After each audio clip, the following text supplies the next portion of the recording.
नमस्कार, आप देख रहे हैं आज तक। आपके साथ मैं हूं सईद अंसारी। स्वागत है आपका। रात के 10 बज रहे हैं। आप आज तक पर देख रहे हैं दस्तक। बुधवार को हेलीकॉप्टर क्रैश में जनरल विपिन रावत को खोने वाले हमारे देश ने आज उन्हें अंतिम श्रद्धांजलि दी। अपनी पत्नी के साथ हेलीकॉप्टर हादसे में निधन के बाद जनरल रावत अब पत्नी के साथ ही अंतिम सफर पर चले गए। 17 तोपों की उन्हें सलामी दी गई। अंतिम दर्शन से लेकर अंतिम यात्रा तक में जाबाज जनरल को याद करने के लिए हजारों नागरिक उमड़ पड़े और इस हादसे में जनरल रावत समेत 13 अन्य हमारे लोगों की मृत्यु हुई। यह हादसा अब आखिरी हो, फिर कोई हेलीकॉप्टर हादसा देश के लिए जरूरी एक भी व्यक्ति की मृत्यु का कारण न बने। काश अब कोई हेलीकॉप्टर क्रैश ना हो।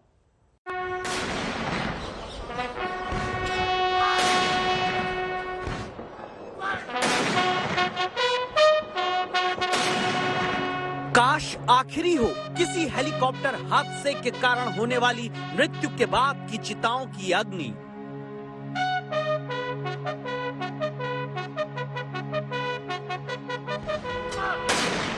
काश आखिरी हो किसी हेलीकॉप्टर क्रैश के बाद देश के सपूतों को खोने के लिए दी गई तोपों की आखिरी सलामी।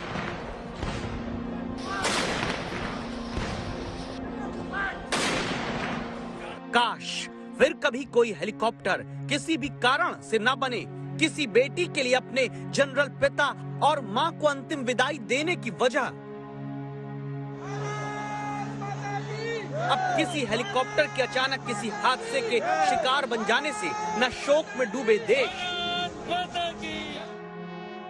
न खोना पड़े देश को अपना कोई भी राष्ट्र रक्षक किसी हेलीकॉप्टर के अचानक धुंध में गायब होने और फिर क्रैश हो जाने के बाद। ये सारे काश आज इस देश के 130 करोड़ नागरिकों के मन में हैं, जो देख रहे हैं अपने सैन्य अफसरों के अंतिम सफर को तिरंगे में लिपटे हुए। हर नागरिक ये सोचता है कि काश अब ना हो कोई हेलीकॉप्टर किसी कारण किसी हादसे में क्रैश, क्योंकि ऐसे हादसे बहुत कुछ छीन लेते हैं। ब्रिगेडियर एलएस लिड्डर के शव के साथ लिपट कर आए तिरंगे को जब उनकी पत्नी को दिया गया, तुरंत उन्होंने उसे माथे से लगा लिया। किसी ने उस तिरंगे को लेकर अलग रखना चाहा तो पत्नी ने रोक दिया। तिरंगे को दिल से लगाकर खड़ी रही, मानो महसूस कर रही हूँ तिरंगे में लिपट कर आए अपने ब्रिगेडियर पति की हर यादों को।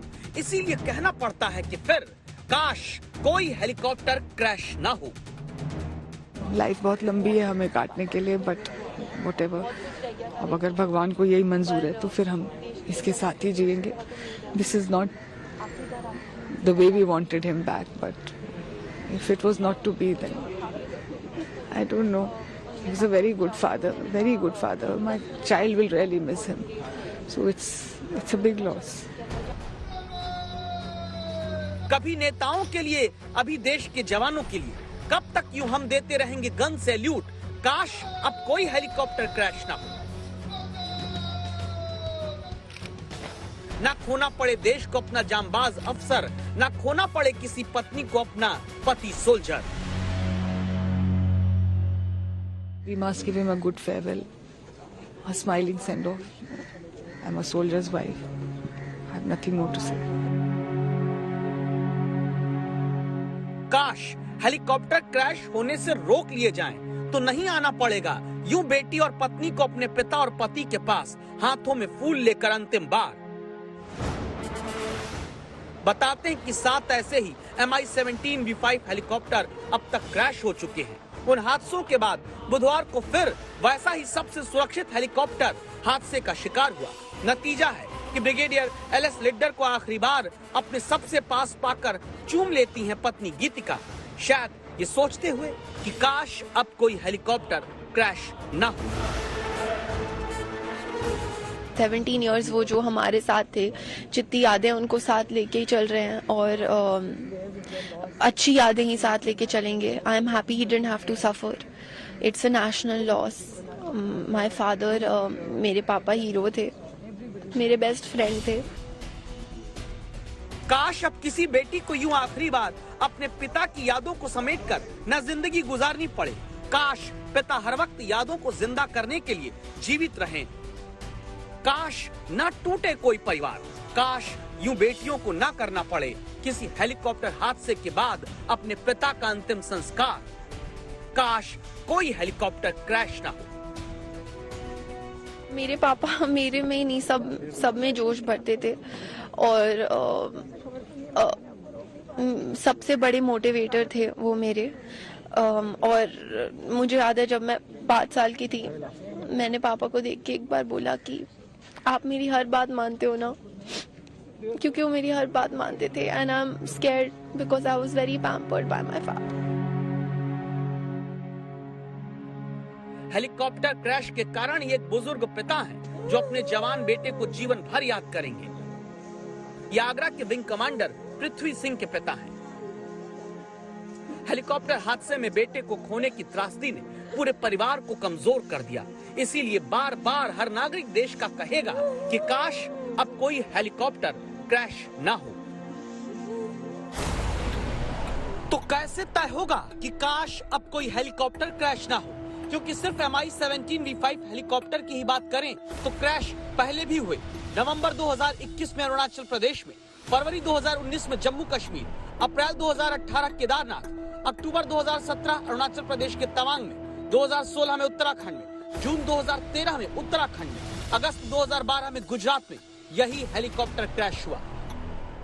तो क्या जिस हेलीकॉप्टर के इस बार कन्नूर में क्रैश होने के बाद जनरल बिपिन रावत और ब्रिगेडियर LS लिड्डर की बेटियों को अपने पिता को अंतिम विदाई देनी पड़ रही, क्या उस अति सुरक्षित कहे जाने वाले हेलीकॉप्टर में कोई सुरक्षा खामी हो सकती है?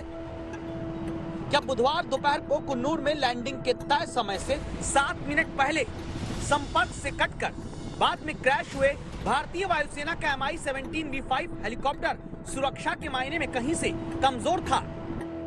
इस हेलीकॉप्टर को 3 साल तक उड़ा चुके retired group captain Amitabh Ranjan ऐसी आशंकाओं की धुंध पर क्या जवाब देते हैं, सुनिएगा।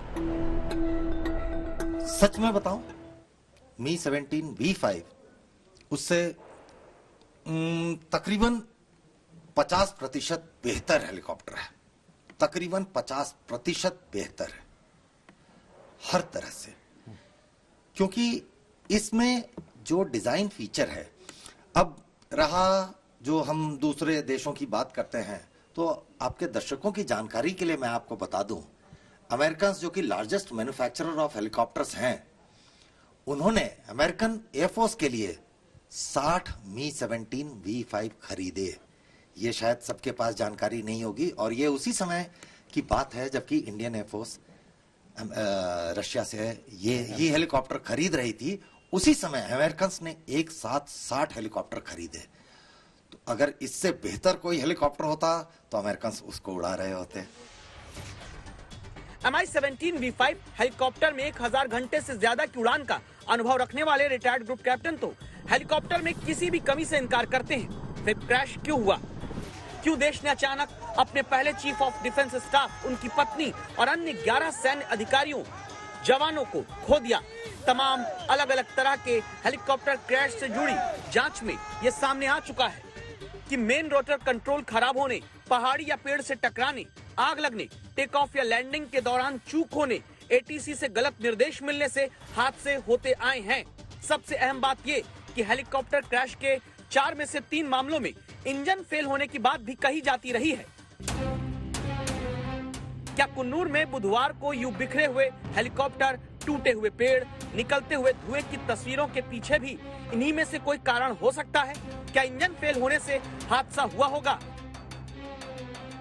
इस हेलीकॉप्टर की खासियत यह है, इसमें जो इसके इंजन की पावर है, उस इंजन की पावर से यह हेलीकॉप्टर एक इंजन के साथ भी किसी भी जगह से निकल करके आराम से आ सकता है, आराम से लैंड कर सकता है। इसमें 2 इंजन हैं।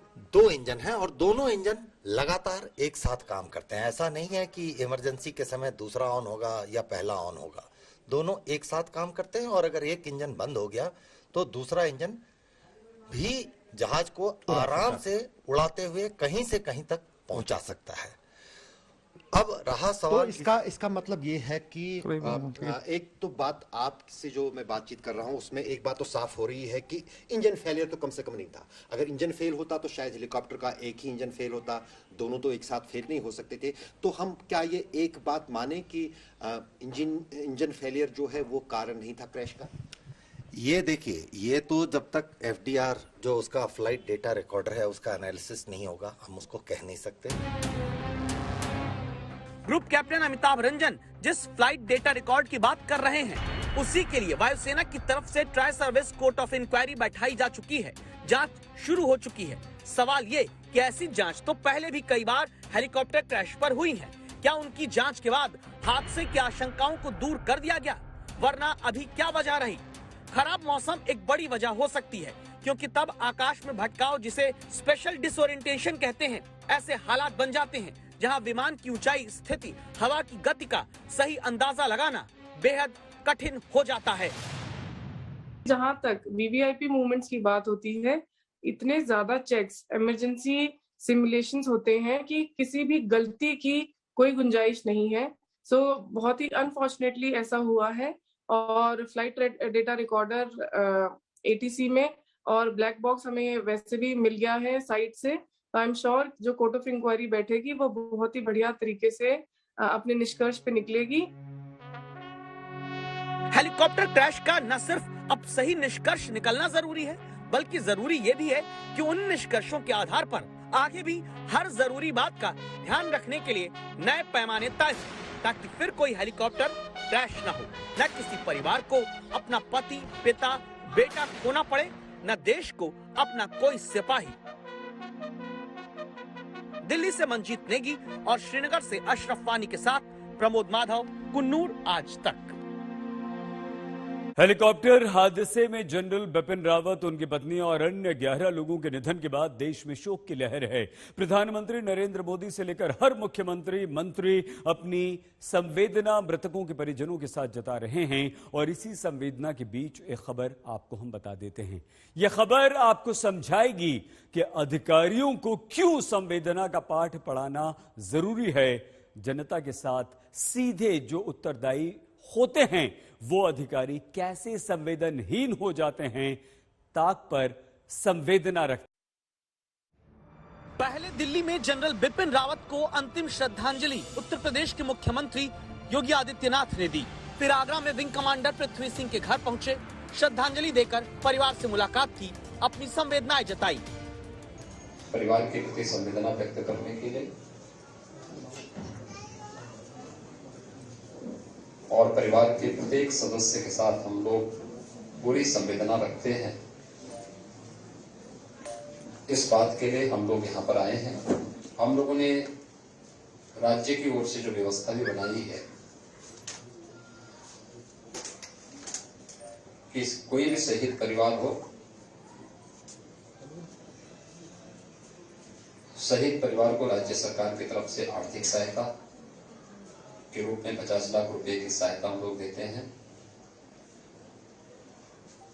परिवार के एक सदस्य को हम नौकरी देंगे और किसी एक संस्था का नाम शहीद के नाम पर रखेंगे। मुख्यमंत्री पूरी संवेदना परिवार के प्रति रखते हैं, लेकिन क्या अधिकारी संवेदनशील होते हैं? ये तस्वीर विंग कमांडर पृथ्वी सिंह चौहान की है। हेलीकॉप्टर क्रैश में विंग कमांडर पृथ्वी सिंह का भी निधन हुआ। उत्तर प्रदेश के आगरा में उनके बुजुर्ग पिता हैं। अपने बेटे को खोने वाला परिवार संभल नहीं पा रहा। जब अधिकारियों को यहाँ की ये पता चला कि विंग कमांडर पृथ्वी के परिजनों को सांत्वना देने के लिए मुख्यमंत्री आने वाले हैं, तो देखिए क्या हुआ। कुछ संवेदनहीन अधिकारियों ने घर की गली में रेड कारपेट बिछवानी शुरू की। पूरी गली की साफ सफाई करने के साथ रेड कारपेट बिछाई जाती दिखी। सवाल है, ऐसा कुछ अधिकारी करने की भी कैसे सोच सकते हैं? गनीमत रही कि मुख्यमंत्री के पहुंचने से पहले ही किसी और को इस बात की समझ जागी कि जहां संवेदना प्रकट करने का वक्त हो वहां रेड कारपेट नहीं बिछाई जाती। तुरंत विंग कमांडर पृथ्वी के घर के बाहर बिछाए गए लाल कालीन को समेटा जाना शुरू कर दिया गया। अब इसी कालीन को देखकर आप सोचिए, अगर विंग कमांडर के रोते बिलखते परिवार को सांत्वना देने के लिए, अपनी संवेदना जताने के लिए मुख्यमंत्री इसी वक्त आ जाते, अधिकारियों की संवेदनहीनता के कारण बिछी रेड कारपेट को देखते तो मुख्यमंत्री निश्चित तौर पर गुस्सा होते, लेकिन पहले वो आकर इस परिवार से मिलते या गुस्सा जताते। और फिर सोचिए इन तस्वीरों के आधार पर कितने सवाल उठाए जाते। इसीलिए जरूरी है कि ऐसे अधिकारियों की सिस्टम में पहचान होनी चाहिए जो संवेदनहीन है, क्योंकि ऐसे अधिकारियों की संवेदनहीनता की कीमत रोज जनता चुकाती है। हिमांशु मिश्रा, आगरा, आज तक।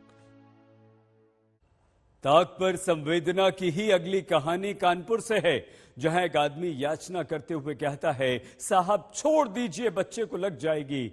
वहां एक इंस्पेक्टर ने सिर्फ लाठी चलाई, न बच्चे को देखा न कानून को देखा, निलंबित कर दिया गया। लेकिन प्रश्न संवेदनाओं का है, जनता से जिनका सीधा वास्ता है, सिस्टम के वो चेहरे कब संवेदनशील बनेंगे?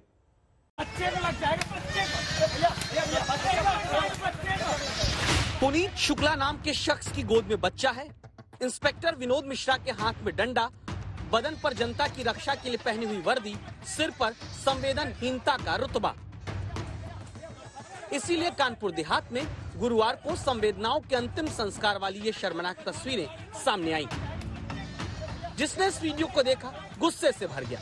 जहां युवक बोलता रहता है कि बच्चे को लग जाएगा सर, लेकिन डंडा चलाते इंस्पेक्टर विनोद मिश्रा लाठी चलाते रहते हैं। क्यों चलाते रहते हैं?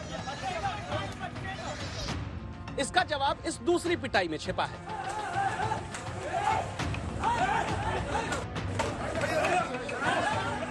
दावा है कि जिला अस्पताल में रजनीश शुक्ल नाम का कर्मचारी अन्य लोगों के साथ कुछ मांगों को लेकर आंदोलन कर रहा था। कर्मचारियों ने ओपीडी बंद करा दी थी। शिकायत पर पुलिस पहुंची थी। दावा है कर्मचारी और पुलिस के बीच धक्का मुक्की हुई। पुलिस फिर कर्मचारी नेता रजनीश शुक्ल को खींचकर ले जाने लगी, पीटते हुए, नीचे गिराकर, सिर दबाकर।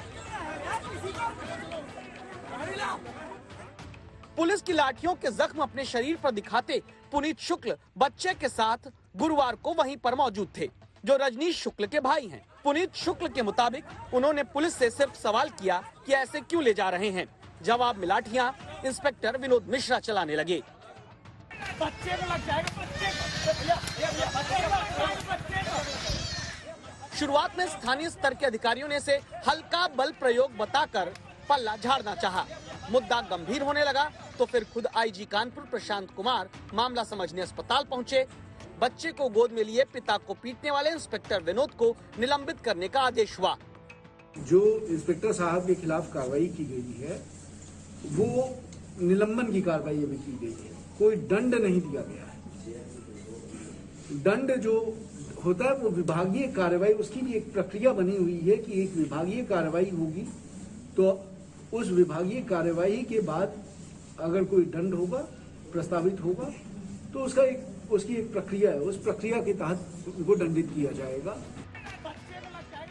आईपीसी की धारा 166 के मुताबिक अगर कोई पब्लिक सर्वेंट किसी व्यक्ति को चोट पहुंचाने के मकसद से कानून तोड़ता है तो फिर 1 साल तक की सजा हो सकती है। क्या इस मामले में ऐसा होगा? रंजय सिंह, कानपुर, आज तक।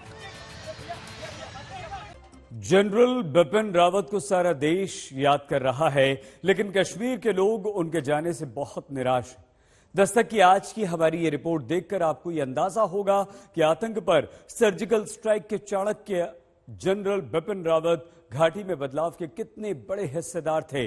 आज हम आपको घाटी के छात्र, नौजवान, आम लोगों से लेकर सेना के उन अफसरों की बात सुनवाएंगे जो कश्मीर में आने वाले बदलाव की गवाह है।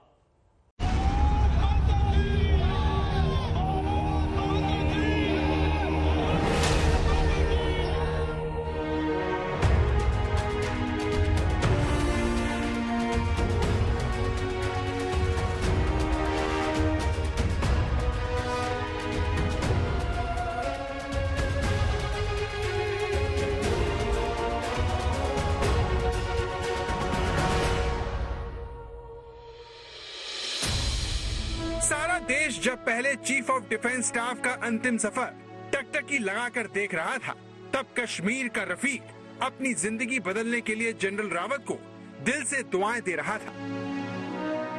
उनका निधन एक बहुत ज्यादा मतलब कह सकते हैं बहुत सैड है हम, और हम चाहते थे वो भी कंट्री को बहुत ज़्यादा सर्व करे।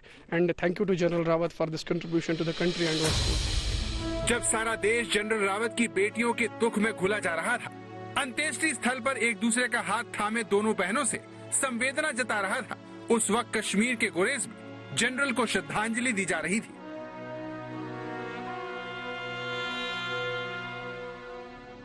जब दिल्ली में जनरल रावत के साथ हादसे में जान गंवाने वाले अफसरों को आखिरी सलामी दी जा रही थी, उसी वक्त बारामूला में एक सैन्य अफसर कश्मीर को संवारने में जनरल रावत के योगदान को याद कर रहा था। जितना लगाव, जितना उनका कनेक्ट उरी की जनता के साथ, बारामूला के लोगों के साथ और खास तौर से कश्मीर के लोगों के साथ था, उतना मैं नहीं जानता किसी का किसी आर्मी में या कहीं किसी के साथ में था।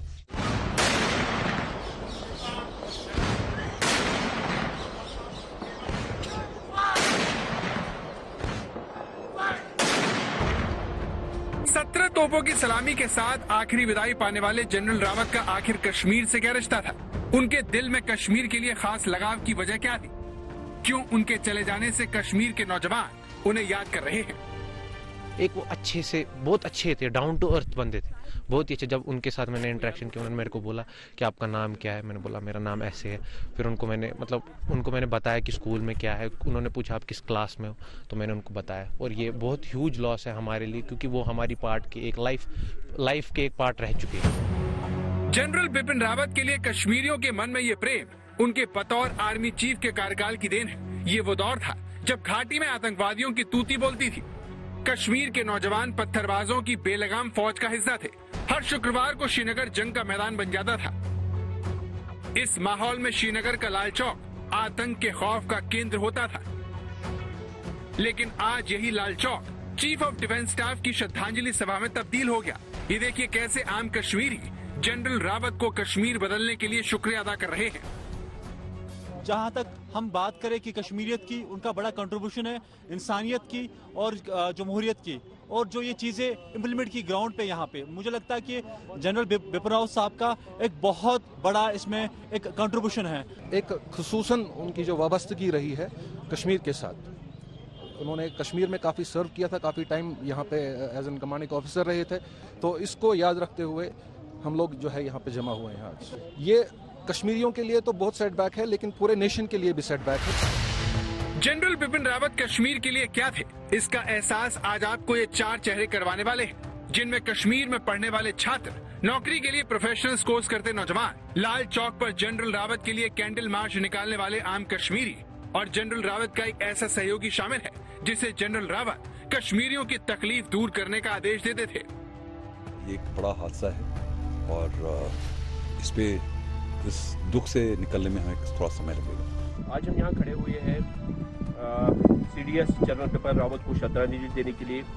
हम 2 मिनट की खामोशी इख्तियार करेंगे और हम ऊपर वाले से यही दुआ करेंगे कि उनकी रूह को शांति मिले। तो सबसे पहले पहलगाम की तस्वीर देखिए, इन चेहरों पर छाई मायूसी को देखिए। जनरल रावत के सम्मान में झुका हर एक चेहरा आपको जनरल रावत का शुक्रगुजार दिखेगा, बताएगा कि जनरल रावत ने इनकी जिंदगी को कैसे बदला। बहुत ही ज़्यादा काइंड हार्टेड पर्सन थे, और जब हम उनसे मिले तो बहुत ज़्यादा मोटिवेट हुए to join the Indian army to serve the nation. और हमारी जो पहली प्रायोरिटी बन गई हमारा नेशन, पहले हम जो भी करेंगे हम अपने नेशन के लिए करेंगे। ऑनलाइन तरीके से हमारी जो पढ़ाई थी उसको ले आए, और ऊपर से स्मार्ट क्लासेस हमारे उसमें ले आए स्कूल में, और साथ में हमारे स्कूल को बहुत सारे टैब्स जो है वो फैसिलिटेट किए उन्होंने। ये जो आजकल आप देख रहे हो, अगर हमारी जो क्लासरूम्स में जो स्मार्ट क्लासेस है, ये सब उन्हीं की बदौलत है।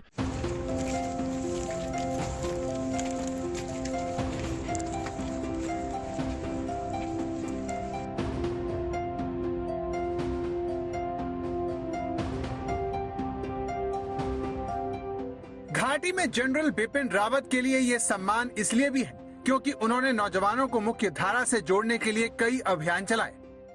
कश्मीर की जनता के लिए उन्होंने कई कार्य किए, जिनमें सबसे बड़ा जो कार्यक्रम था वो जितने भी कश्मीर में सेना की तरफ से स्कूल चलाए जा रहे हैं, करीब 1000 स्कूल अलग अलग जगहों पर, खास तौर से दूर दराज इलाकों में, उनमें स्मार्ट क्लासेस को शुरू करना, वहां पर कंप्यूटर की शिक्षा देना, वो उनके कार्य में कश्मीर के लिए बहुत बड़ी भूमिका मानी जा रही है। जनरल रावत पहले भी कश्मीर में तैनात रह चुके थे, इसीलिए वो आम कश्मीरियों की परेशानी को बखूबी जानते थे। शायद इसीलिए वो आतंकवादियों को लेकर जितने सख्त थे, आम कश्मीरियों के लिए उतने ही नरम। ध्यान से सुनिए जनरल बिपिन रावत ने कैसा कश्मीर बनाने का सपना देखा था। कश्मीर में जो गनफायर है, ये जो एक्सप्लोजिव का जो धुआं होता है, ये कितनी पीढ़ी और देखेंगे? पीढ़ियों ने देख ली, पीढ़ी पे पीढ़ी बर्बाद हो गई है।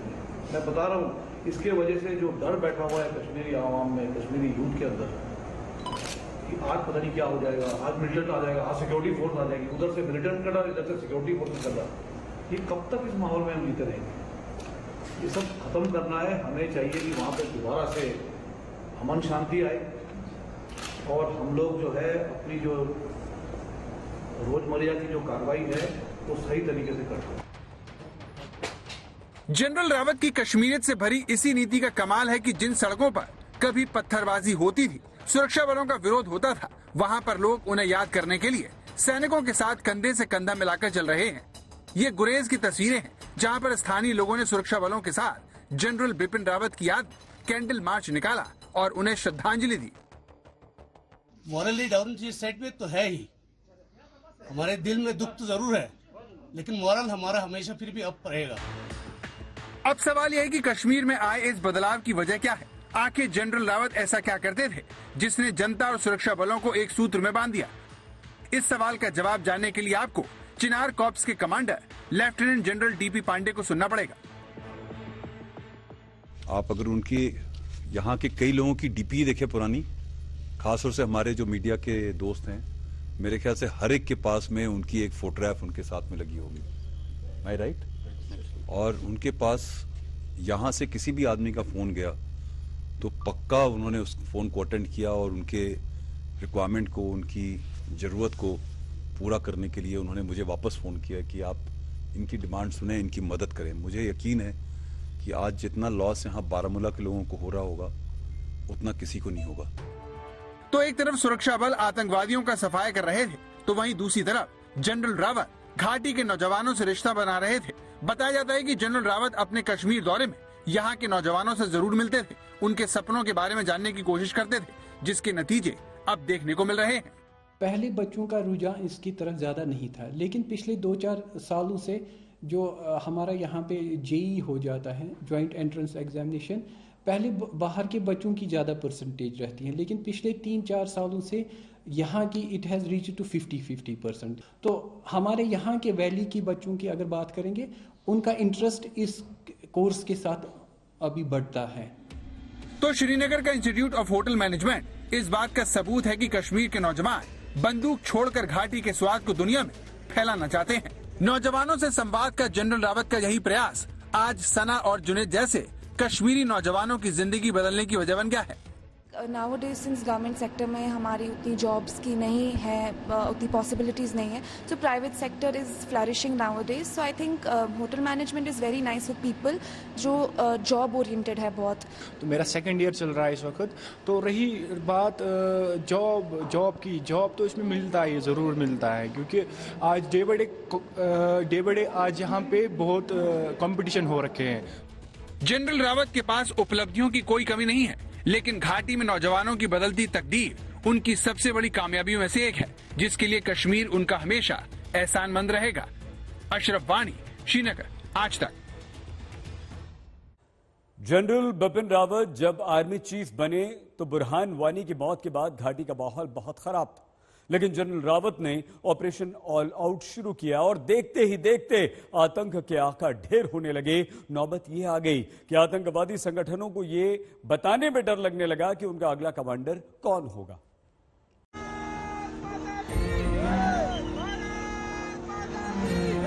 उनके आने से एक तो इंटरेक्शन JNK पुलिस और आर्मी का बहुत बढ़िया बढ़ गया, बहुत अच्छा हो गया, और उसकी वजह से जो तालमेल था जम्मू कश्मीर पुलिस में, आर्मी में और पैरामिलिट्री फोर्सेस में बहुत अच्छा हुआ, और उससे अच्छे बेहतर नतीजे आना शुरू हुए। जो लोग पूछते हैं कि जनरल रावत का कश्मीर को लेकर क्या योगदान है, उन्हें SP वैद्य की बातों को आज इसलिए बहुत ध्यान से सुनना चाहिए क्योंकि वो ऑपरेशन ऑल आउट के प्रमुख सूत्रधार रहे। जनरल बिपिन रावत के आर्मी चीफ बनने के आसपास ही एसपी वैद्य जम्मू कश्मीर पुलिस के डीजीपी बने। सेना, सीआरपीएफ और जम्मू कश्मीर पुलिस ने मिलकर कुछ इस तरह काम किया कि घाटी में आतंकवाद आखिरी सांस लेने लगा। क्योंकि जिसने भी 2016 के कश्मीर को देखा है वो अच्छे से जानता है कि यहाँ पर आतंकवादियों पर प्रहार करना कितना मुश्किल था। पत्थरबाजों की फौज आतंकवादियों की ढाल बन जाती थी। ऐसे हालात में 31 दिसंबर 2016 को जनरल बिपिन रावत ने थल सेना प्रमुख का कार्यभार संभाला और ऑपरेशन ऑल आउट की शुरुआत की। घाटी में शुरू हुए इस ऑपरेशन ने जम्मू कश्मीर से आतंकवाद का बोरिया बिस्तर बांध दिया। इसीलिए आज जब भी सेना आतंकवादियों को घेरती है तो कोई भी पत्थरबाज सामने नहीं आता।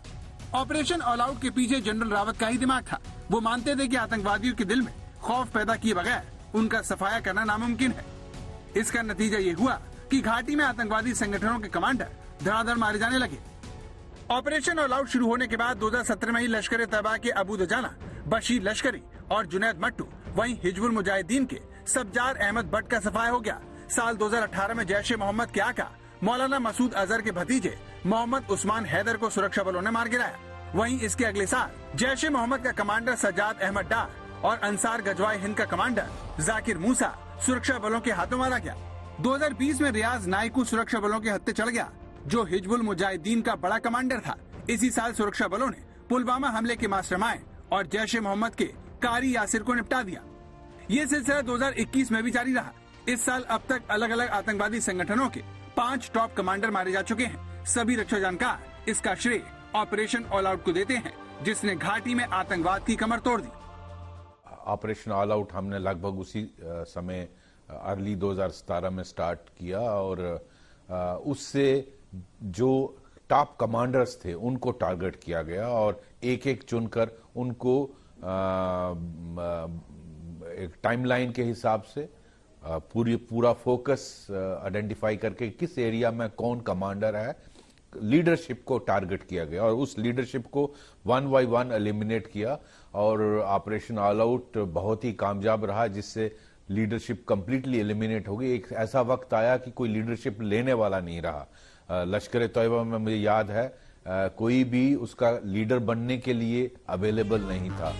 1 जनवरी 2017 से 31 दिसंबर 2017 के बीच जनरल रावत के आर्मी चीफ रहते हुए 654 आतंकवादी ढेर हुए। वहीं चीफ ऑफ डिफेंस स्टाफ के उनके कार्यकाल में 400 आतंकवादी मारे गए। सीडीएस के तौर पर जनरल बिपिन रावत सेना की कार्रवाइयों में भले ही सीधे तौर पर शामिल नहीं थे, लेकिन ये उनकी बनाई नीति का ही नतीजा था कि आतंकवादी संगठन कमांडरों का ऐलान करने में डरने लगे। वो अपनी कमांडर की निर्देश के हिसाब से चलता है और अगर कमांडर ही एलिमिनेट हो जाएं तो ऑटोमेटिकली वो जो तंजीम है वो बिल्कुल डिसहरे में हो जाती है और तितर बितर हो जाती है। उनको क्या टारगेट करना है, क्या उनका एक्शन होगा, इसमें वो घबरा जाते। कश्मीर में ऑपरेशन ऑल आउट को एक बेहद आक्रामक अभियान माना जाता है, लेकिन इस ऑपरेशन का बहुत अहम हिस्सा रहे एसपी वैद्य घाटी में आतंकवाद के ग्राफ के नीचे जाने का पूरा योगदान इसे नहीं देते। उनके मुताबिक जनरल बिपिन रावत के नेतृत्व में सुरक्षा बलों ने जनता का जो भरोसा जीता वो गेम चेंजर साबित हुआ। मुझे याद है एक बार जब मैं डीजीपी था तो एक आर्मी फायरिंग में कुछ सिविलियंस की किलिंग हो गई थी शोपियां डिस्ट्रिक्ट में और आज भी मुझे याद है मुझे उनकी कॉल आई और उन्होंने काफ़ी उस पर चिंता व्यक्त की और उन्होंने कहा कि जो सही होगा वैद साहब वही होगा, आप इसमें अच्छी तरह इन्वेस्टिगेशन करवाइए और जो सही अगर कोई किसी ने गलत किया होगा उसके खिलाफ कार्रवाई होगी। कश्मीर में आया यही बदलाव जनरल रावत की मौत के बाद साफ देखा जा सकता है। अशरफ वाणी, श्रीनगर, आज तक।